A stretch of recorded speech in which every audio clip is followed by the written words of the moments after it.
Hello, everybody. Once again, it's your boy Ratnado of twitch.tv/Team Ratnado. And like always, I'm joined by my brother, my captain, my king. Ahoy, it is I, Sqat Cobbler. Howdy hey. That's Sqat Cobbler. You know, he's checking in on us through the barrelgram from 1895. I heard that he's just getting into a couple new things, and we're happy to have him here with us.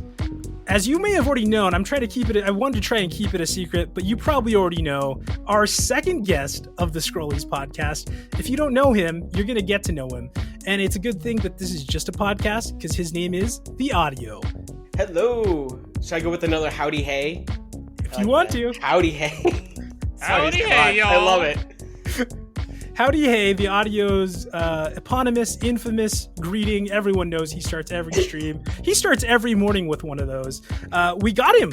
If you don't know, our budget here is very tight, but somehow we were able to get him. Our lawyers talked with his lawyers. Thank you, Chunky Cat. And he's here now. Don't expect any more guests for another 5 months. We really blew it on this one. I just get paid in oddsies. I think that's the currency. Hey, the thing is, the oddsies hold their value. You know, the ruble, the dollar, who knows what's happening with those right now, but the oddsie, going strong.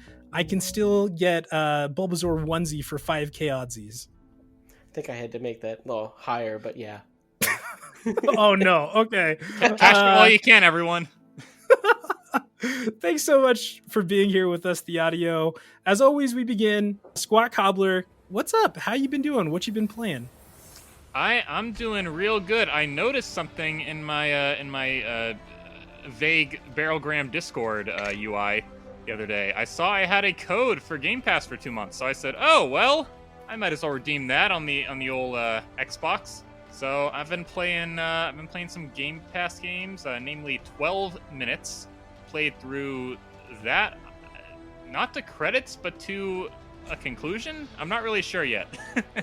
I stopped the main conflict of the game, so I think that means that I won, but I'm still in the loop, so I'm not really sure whether or not that means I beat it. I don't know if you're just trying to be coy and keep it like spoiler free, or if you just also don't know what's going on. I don't know much. Yeah, I maybe there are spoilers yet to be unveiled to me, but I've completed, air quotes, 12 minutes. I've heard it's an intense game. It does get pretty like just the things they expect you to do and the things they expect you to sit by and let happen. Even though you're in a time loop, like it's pretty on the edge there, I'd say. But so far I like it. You know, I don't know if I'm gonna play it too much more because, like I said, I reached a satisfying conclusion. But 12 minutes, it's only 12 minutes long, everyone. If you play it perfectly the first time. I've never even heard of this. That sounds great. I'm going to check it out because I might have, 12 minutes free pretty soon. I might actually have that much time. If you guys got 12 minutes free, that's only a little under half of a Scrollies podcast. You give 12 minutes a try. It took me about 3 hours to get to my conclusion, so maybe I'm just really bad. Or if you don't want to, you could just listen to, instead of playing it through twice, you could also just listen to Scrollies again. Invite a friend, sit down with them and say, hey, I want you to listen to this. And I also want you to rate, review, and subscribe, Just throwing that out there. That would have been a much better use of my 24 minutes than playing 12 minutes twice.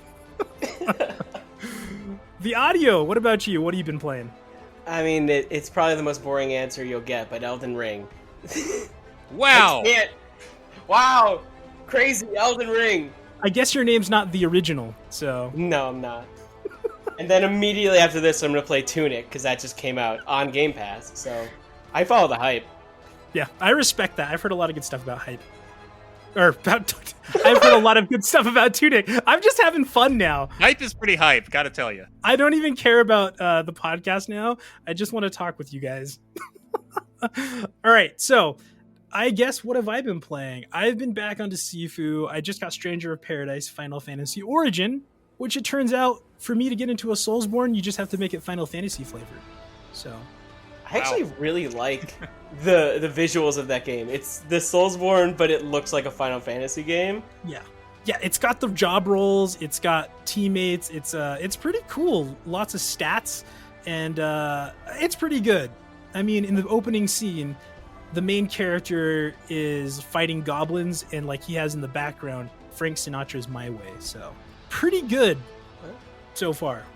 Well, there's a lot of games you could be playing, and there's a lot of games that we like to play, but there is one specifically, one category upon which we have an expert.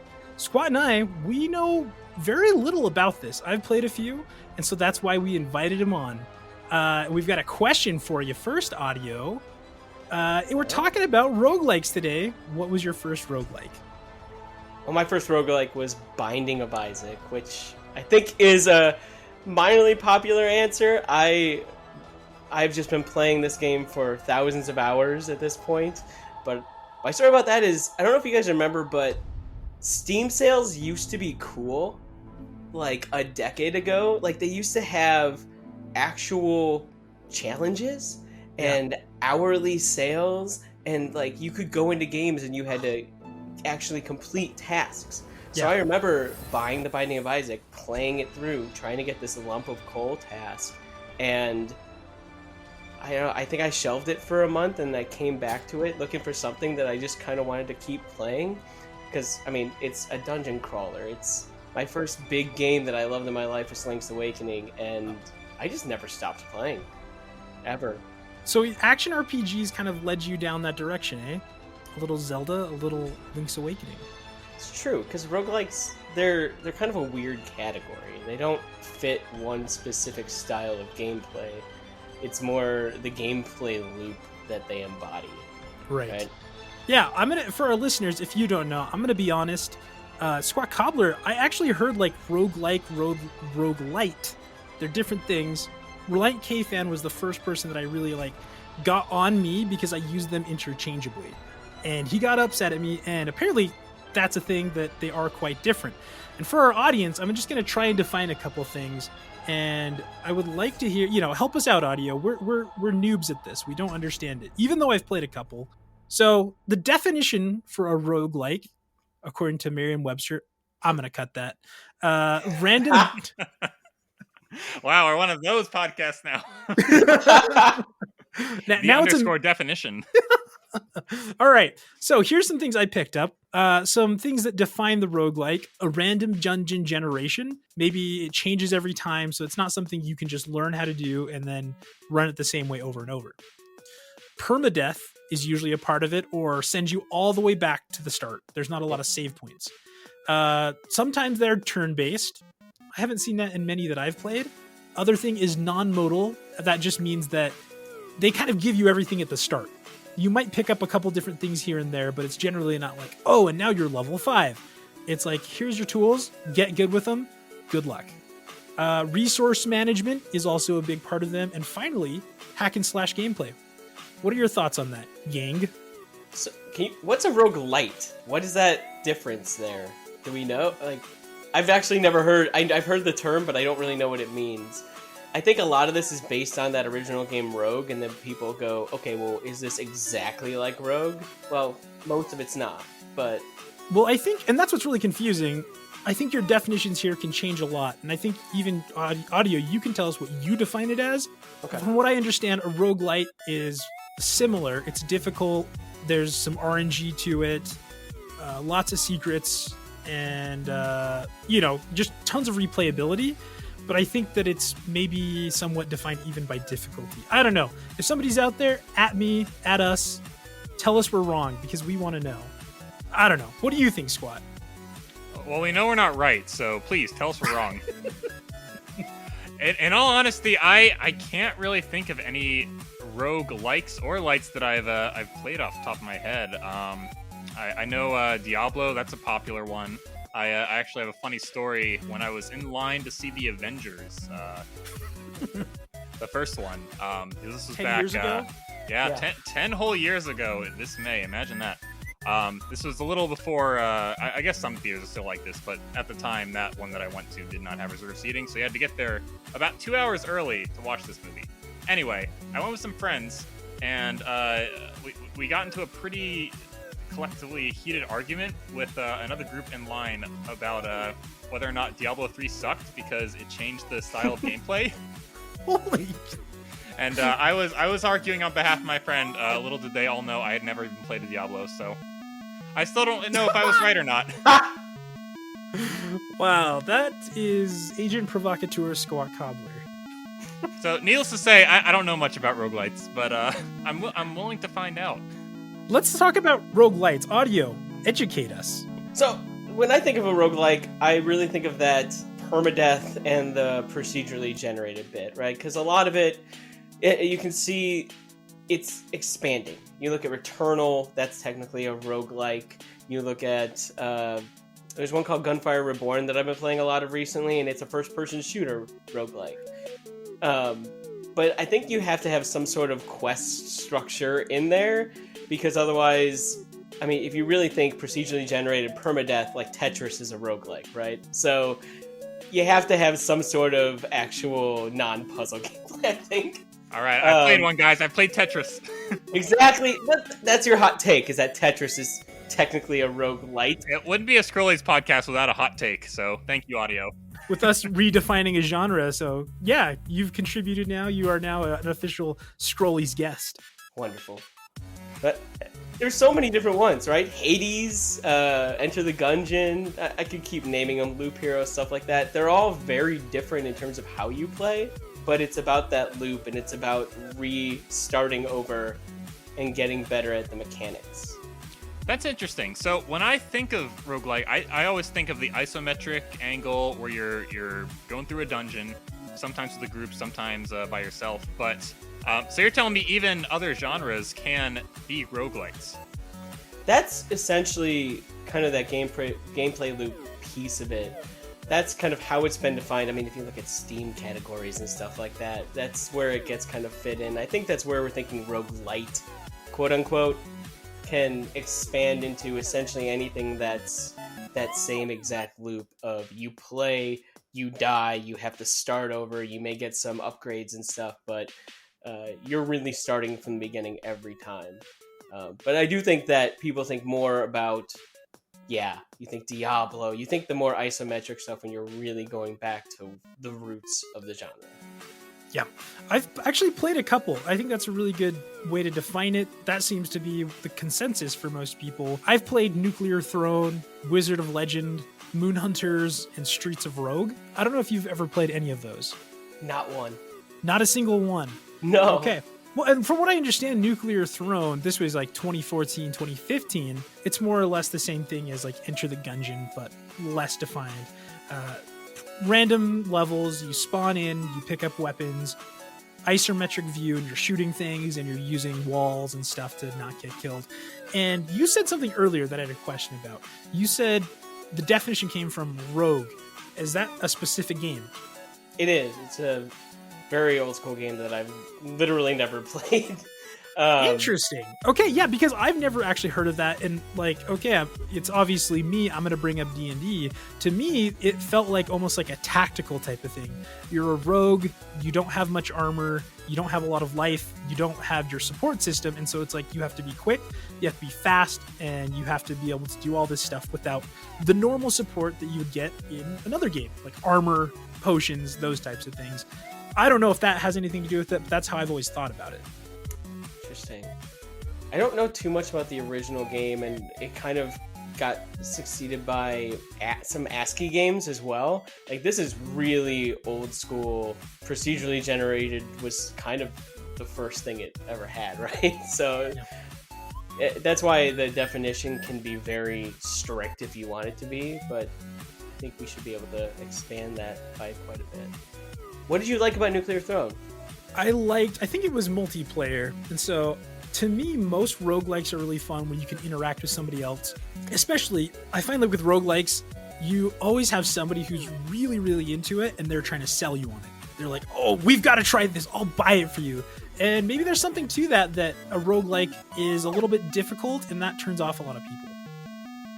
Kind of has too. I mean, it's not like the most inviting genre, I think. You know, I know that you're really big into story, and most of them don't have easily follow alongable stories, right? Unless you're talking Hades, and that's a great example of one that does it well. But they're not very accessible. I don't really think so. Interesting. To me, I mean, Sqat Cobbler, when we first started talking about this, he's like, I don't have a ton of experience with this. And I thought that's just because they haven't made a Donkey Kong roguelike yet. But couldn't a roguelike almost kind of just be a side scroller too? I mean, one hit kills, you got to move fast. The levels don't change, I guess. That's the only difference. Rogue Legacy, Dead Cells, both of them very popular roguelikes, and both very good. Honestly, Dead Cells is super fun. Side scrollers, yep. He's telling me, everyone. Honestly, both you guys would love Dead Cells, I think. I really think that's a great game. I know that I've seen Plaidman86, shout out. I've seen him play it before, and it looked very frustrating, but pretty cool. And that's the thing, I like the idea of it. It's a little bit like almost even Dark Souls a little bit. Sekiro, I've played Bloodborne, and to me, just the difficulty factors, I'm not saying those are necessarily roguelikes, but it gives that same kind of thing to me of just like, I know this is going to be really difficult. Dark Souls 2, Elden Ring, where it's like, the difficulty of it does kind of push me away. Especially with all of this Elden Ring stuff that's in all of our ears and all of our feeds all the time right now. There is a bit of that taking the difficulty and mastering it and completing it, right? So you look at maybe a Dark Souls game or Elden Ring, and a roguelike isn't the pieces where you're just navigating a world, but it's that boss fight where every time you lose, you go, I can do this. I can do better. I've learned, and it makes you feel good when you complete it, when you finally master it. For sure. What do you think, Sqat? I mean, you've never played a roguelike, right? Ever? Why not? It's 2022, my guy. I haven't played a lot of things despite it being 2022, if you can believe it. The way Audio's describing it, I mean, hey, it may be turning off you, but it's selling me. I'm all about getting better and better, honing my skills for very little reward, if anything. So, if you were to name some starter roguelikes, Audio, what? Because you said there are some side scroller ones, Dead Cells, you named that. I just unlocked Dread mode in Metroid Dread today. That's I don't know if that qualifies as a roguelike, but that's one hit kills, and very unforgiving. So what would you say for the roguelike prospect would be a good place to start? I think Rogue Legacy, especially, I mean, I 100%ed that game when it first came out, and it wasn't that incredibly difficult. I think they've added to it since. Really like that one. Hades is just like, it's the one. It's the one that's gotten the most media coverage. It is well written, it is well voiced, and it is honestly just one of the more fun games I've played in a long time. And if you like, I mean, it's isometric. That one is just fantastic. I want to say Binding of Isaac, but some people think it's too squishy with all of its sound effects, and the theming can turn people off.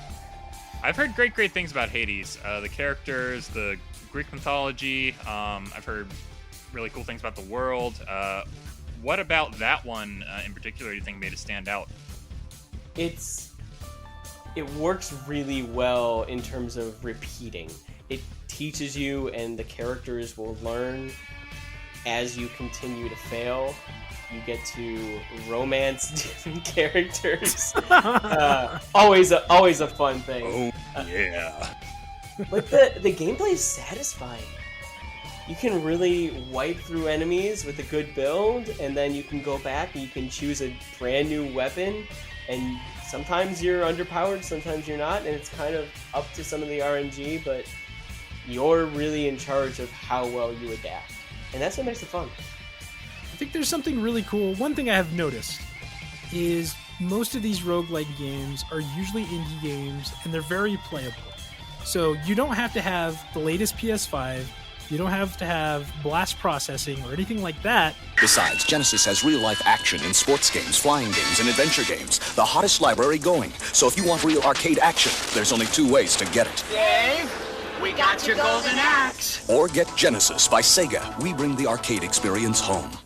You can just get it on just about anything. I mean, I'm sure there's some roguelikes that work on a phone, even. Oh yeah, they actually made, I think, a mobile Rogue Legacy. Or was it Mobile Enter the Gungeon? I think a lot of those. They're working on mobile versions of them. Some of them you can just play while you're doing other stuff. Loop Hero is like Play it on the bus, play it on the go. No wonder everyone likes playing Hades on their Switch. You can just take it wherever you want. True. Audio, for you, what generates the happiness in your brain? What creates the dopamine most about roguelikes, and how do I get some of that dopamine? Because I need some. For me, it's unlocks. That's what Binding of Isaac does so well, because you start over every time you die, but as you go, you unlock more items that you can get in your runs. And I don't think that's specifically like the roguelike thing to have, but it makes it super fun. My desktop image right now is Godhead has appeared in the basement, because that was when I finally beat 100,000% of the Binding of Isaac Rebirth, and I remember that feeling still today. It was joyous. I did everything, and incredibly fun. And then I got to use the best weapon in the game, which is great. You see that, Rat? He's still riding that dopamine high. I am! You all can't see it, but the audio was literally glowing. I don't think I've ever seen him as happy as the moment of him thinking about that right there. You too can be that happy, Rat. You too. You know, I might. I've thought about it, and that's the thing. It's always intimidating. I did get Streets of Rogue, and I really enjoyed it. It's like a top-down, somewhat isometric with like pixels and stuff like that, and you're shooting, and each level is randomly generated. And I enjoyed it. I just haven't gone back to play it since I got it. But it's very intimidating. Another great game, Wizard of Legend on Switch. It's on everything. I highly recommend you check it out. It's a super fun game, kind of the same. You are a wizard, as the name states, and you get to really pick your loadout. You get to pick out, here's my melee attack, here's my magic, here's a support magic, and it's up to 2 players. You play 2 levels in a row that are randomly generated, and then you fight the boss. And you have to fight 3 different bosses to get there.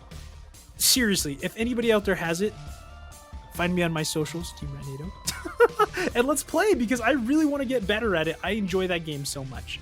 And I feel a little bit like what you're talking about. That's exactly how I feel. I want to be good at it, but I haven't. I don't know. It's literally practice makes perfect. Do you think you're drawn to that one because it's short and sweet, Rat? I think so. Like, I remember I sat down with a friend when I first got it, and he loved it. He loved the game too. We played for maybe like 2 or 3 hours, and we were already getting like, I guess, 50 to 60% through the game. You know, there was just a little bit left. But it was so difficult, and we still had to say, like, unlock things. There were so many things. You get coins when you defeat a boss. And so the game is also even not saying, like, you need to speedrun this or you need to get this in one go. They're saying, like, we know this is going to take you 15, 20 tries. You know, if you're able to do this without some of these upgrades that you get, that's incredible. You can do it. It's possible if you're good enough. But for me, I just needed a lot more of the powers. So, Wizard of Legend, great. I really do enjoy it. I like playing with somebody, and I don't have anyone to play with. Everyone, please. We need all the Scrollies listeners to turn out in droves so Rat can play with someone. I need a friend. He's very lonely. All right. So, we talked enough about my loneliness. I think everybody out there is aware of it. But, yeah. Is there anything else that you haven't had to say about roguelikes yet? To the audience, to the people? Audio? They may seem intimidating, but they eventually get very addictive. They really do. Also, Slay the Spire. I know I'm just rattling off games, but honestly, hundreds of hours of Slay the Spire. We'll just watch people stream it. It's so much fun. It's a deck building game. Oh, it's yeah. It's a deck building roguelike. It's strange and it makes no sense, but then you play it and you're like, oh no, it's been 3 hours. What am I doing? Yeah, I think I've seen that. Would you? Oh, that reminds me. Crosscode. Would you define that as a roguelike? Nah, it's just RPG, I think. Yeah. Really? Yeah. I don't know. It seemed like it had a lot of roguelike elements. I guess it wasn't randomly generated. Yeah, completely. Yeah, that was full worlds, full story, no permadeath, no random generation. Yeah, that's fair. Well, Sqat Cobbler, what do you think? I think you just named your key elements right there. It's gotta have a number of the above, otherwise it don't count. I agree. Well, I guess all that to say, I need to get back into them. I need to try them. Nuclear Throne, I think, is pretty cheap. If you haven't heard of it, go check it out. That's the one. That and Wizard of Legend are the two that I'm going to say out there. If you haven't tried them, give them a try. Wizard of Legend is like almost always on sale. There's always something going on with it, and I think it is a roguelike. I looked up. I made sure that this was a roguelike before I said it, and then I was getting angry ats of like, no, it's not a roguelike. That's something else. If you have, I guess you've already given your one. Sqat, which of these maybe sounds most appealing to you? You know, Hades I've heard really good things about, as well as Binding of Isaac. I know Audio said to go for some simpler ones, but I think I might try one of the big names to start out with, and then go from there. I really want to try Hades, but I was a little bit hipsterish on it of just like, I don't know if I want to be that guy who's just like, yeah, I'm playing Hades. Well, it's not new anymore, so you're not a hipster. I did the same thing, though. I mean, they did that same... They did Bastion, they did Transistor, and I liked a lot of what they did, but I was like, really, they're going into the roguelike world? Like, just stick with what you're good at, and I'm really glad I did. Awesome. Well, I guess we've done it, you know? Everybody, we have defined the roguelike. We are the sole owners of what it means, what is a roguelike, and that's kind of Scrolly's whole purpose, I would say. Would you all agree? I think if you don't like it, please share all of your comments, concerns, rants to the Team Ratnado Discord Scrolly's channel. You can do them in the reviews, and the only way we're going to read them, though, is if you review it 5 stars, and then we'll read your negative review of our definition. We will only read the 5-star negative reviews, everyone, just to make that clear. All right. Typing mine out as we speak. Well, Audio, man, we've been wanting to get you on here. We've been talking about it. I hope your first Scrollies experience was a good one. I was so excited for this, and this has been great.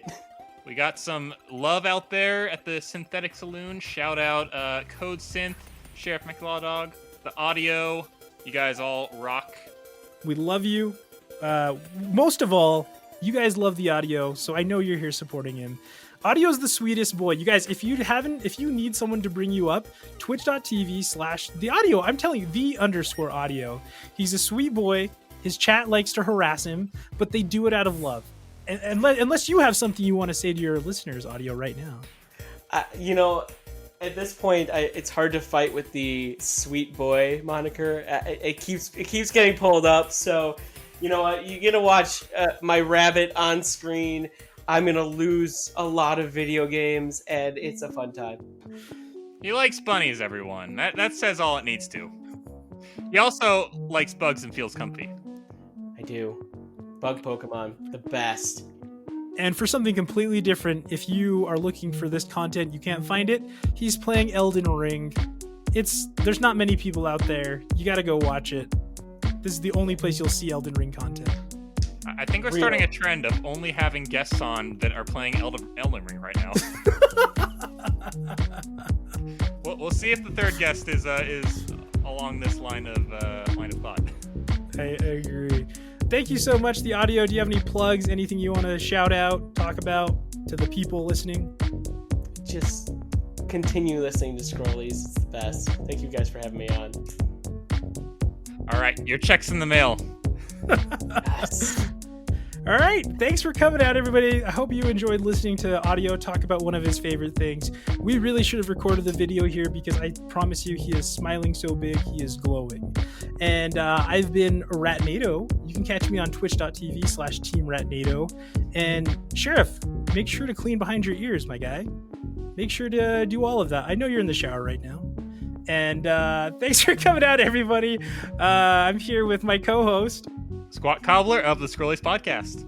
And we'll see you next time. Bye. See ya.